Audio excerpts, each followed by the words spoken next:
So, magandang hapon po. Ito po si Aisa Mags TV. So, may napansin po ako sa video ko. May nag-comment po sa akin na si Chinita Señorita po. Nagre-request po, pwede po ba daw makapagluto ng pater with palapa. So, isi-separate po natin yung pagluluto ng pater. Ito po ay isang delicacy ng Maranao dish na naman natin. So, sana magawa natin. So, panoorin niyo po ako. And please, kung hindi ka pa subscribe sa akin channel, i-click niyo lang yung subscribe button. Then, huwag niyo kalimutan yung notification bell para lagi kayong updated sa lahat ng videos ko. So, start na po tayo.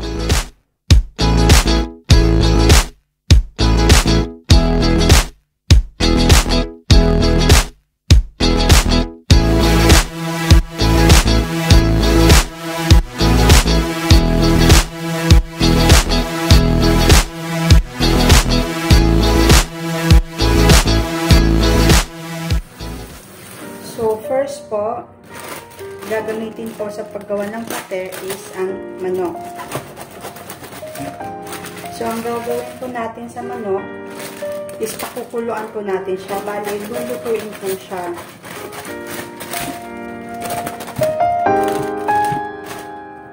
Kung po siya lutuin, linisin po muna ng mabuti yung manok. Mas maganda pong bumili po ng fresh para po mas okay po yung manok. Mas malasa po yung manok sa pagluto po kaysa sa frozen. So marami naman po dito sa ibang bansa, marami pong fresh na manok at saka mura din. So binili ko po ito ng 15 dirhams, dalawa. So okay na po to. So bale, tanggalin lang natin po yung paa. Yung drumstick lang po. Kasi parang hindi naman siya purong skin. So much better po na tanggalin. Version ko lang po to, ha.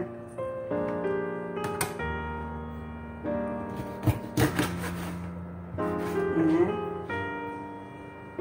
Tsaka ito din wings.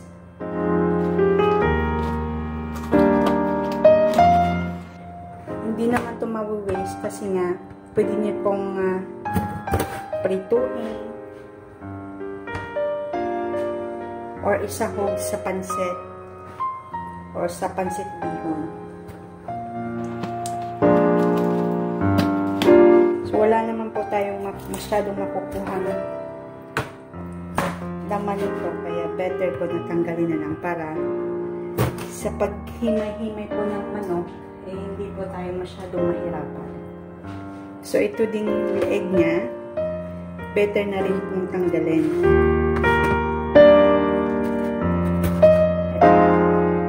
Bago natin hiwa-hiwain, tanggalin na lang muna natin yung skin. Hindi naman talaga siya magagamit ang skin. Sa paggawa ng pater, ang ginagamit lang talaga laman niya. So, yung skin, tinatanggal talaga. So, i-undress natin ang skin para paghimay, hindi ka na mahirapan. Para lang din tinatanggalan mo siya ng damit.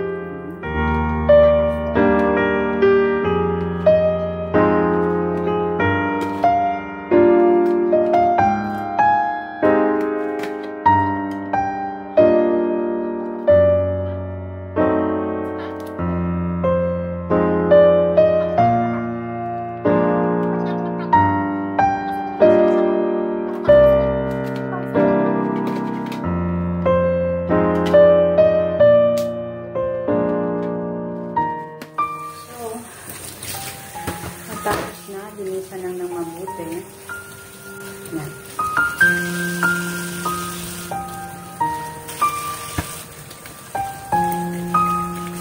Tapos, manap ng saktong mapaglutuan.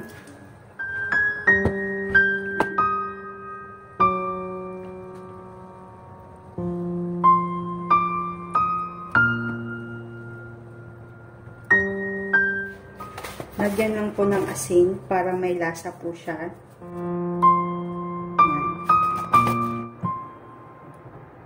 So, ready na po siyang lutuin.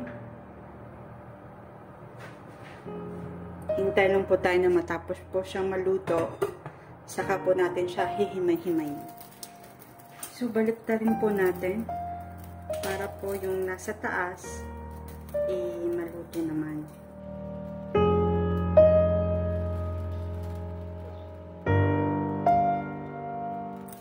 So, hayaan talaga natin siyang maluto talaga kasi mayroon pang mga dugo-dugo na konti. And, luto na po yung manok natin. So, ready na po siyang ipalamig. So, maghihintay na naman po tayo ng konting oras para naman lumamig siya at hindi tayo mapasok habang hihimayin po natin siya ng maliliit.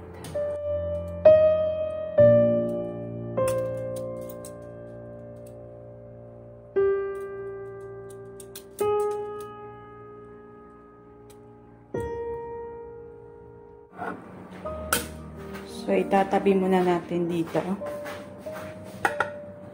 hanggang sa lumamig na po siya.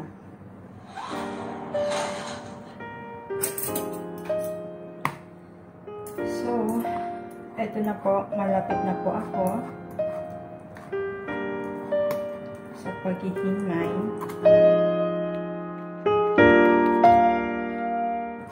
So, ito lang po yung gagawin. Himayin po siya ng paliit-liit.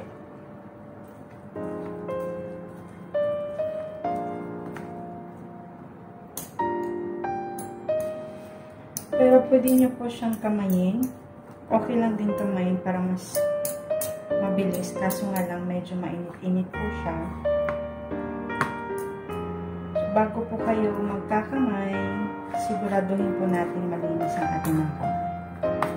Para po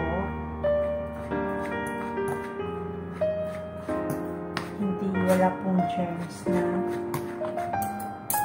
pupunta sa ating niluluto. So, tapos na po siya. I-ready na po natin yung mga sangkap na gagamitin para start na po tayo. So, ito na po yung gagamitin natin sa pagluto po ng pater. So, ito po yung hinimay natin na manok. Tapos, lagyan po natin siya ng bawang, toyo, oil, konting vinegar. Ito naman po, pepper powder, then ang salt. So, mag-start na po tayo, guys. Painitin lang po natin yung lutuan. Oil.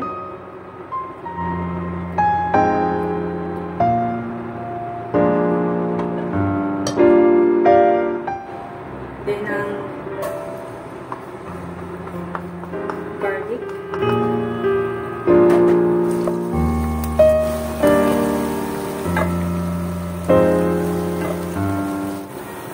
Golden brown po natin siya.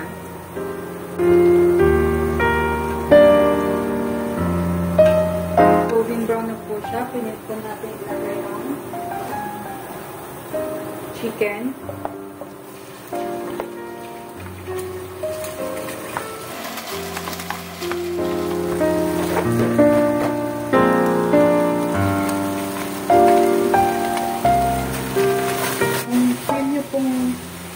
Medyo dry, lagyan po ng konting oil.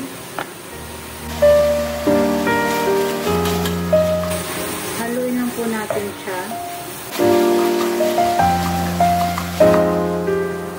Lagyan na po natin ng black pepper powder para magkalasa na po siya habang nagda-dry.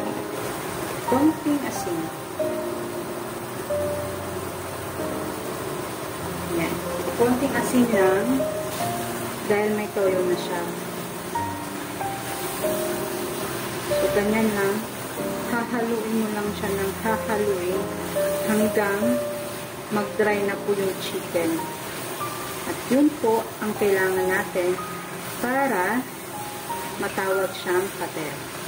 Feel yung medyo nagda-dry siya. Lagyan na naman ng konting oil. Yan. Haluin lang.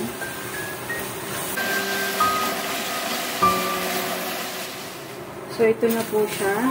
Malapit na po natin makuha yung texture na ginagawa natin. Na kailangan mag-dry siya. Crispy dry po siya na maliliit.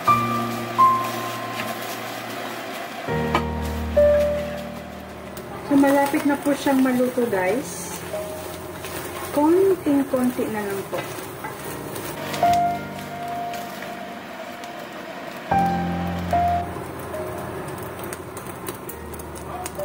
Ito po. Oh, very nice. So, hindi pa po yan. Konting crispy pa po yung kailangan natin para makuha natin yung tinatawag nating pater.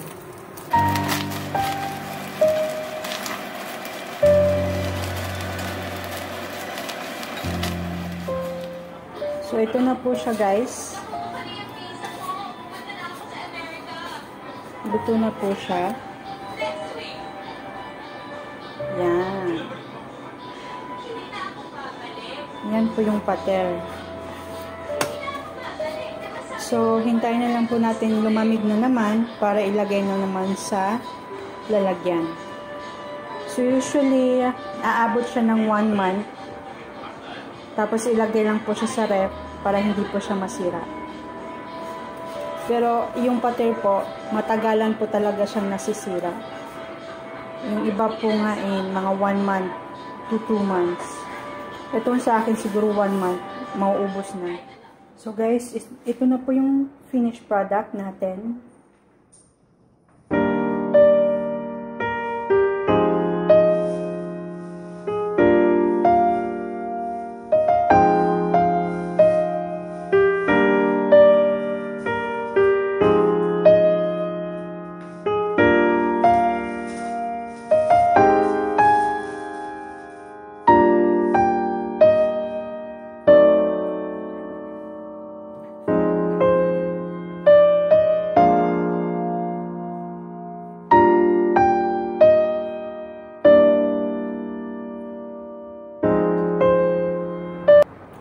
So, Chinita, Senorita, sana po nagustuhan niyo po yung luto ko. At saka maraming salamat po sa pag-request at pag-comment sa mga videos ko, cooking videos, Maranao Dish. Once again, huwag niyo pong kalimutan mag-subscribe sa akin at hit mo yung notification bell para lagi kang update. Bye! Maraming salamat po!